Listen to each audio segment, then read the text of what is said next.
বর্ষ জোরে ঝড় উঠেছে, হাওয়া দিচ্ছে, বৃষ্টি পড়ছে। এই বর্ষায় যদি একটু ইলিশ মাছ ভাজা আর খিচুড়ি হয় কেমন হয় বলো তো ফ্রেন্ডস। ওফ, আলাদাই একটা মজা। সো চলো আজকে তাই খাবো। দিদিকে গিয়ে বলি চলো, যদিও আমার ফেভারিট না, তাও তিনতলার উপর থেকে খুব সুন্দর লাগছে। দেখো ভিউটা, দেখো ভিউটা, দেখো খালি বৃষ্টির মধ্যে কত সুন্দর লাগছে। যেরকম হাওয়া সেরকম বৃষ্টি। তিনতলার উপরে রয়েছি, এত জোরে হাওয়া দিচ্ছে।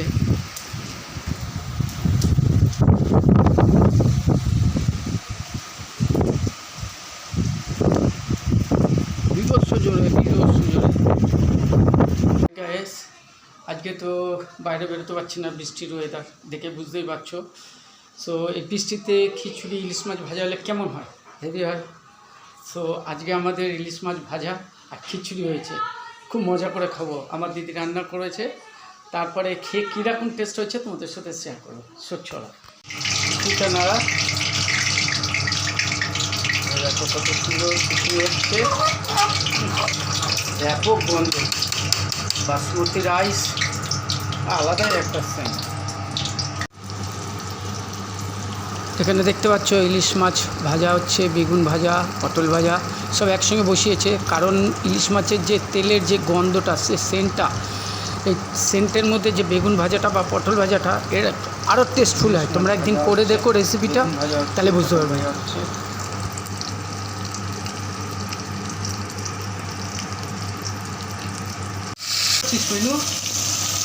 পটল ভাজা, বেগুন ভাজা, ইলিশ মাছ ভাজা, পাঁচশো তরকারি।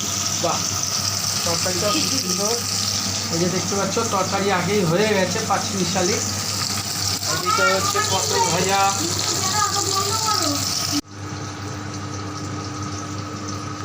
ইলিশ মাছ নিয়ে নিলাম, দুটো বেগুন ভাজা নিলাম, পটল ভাজা নিলাম।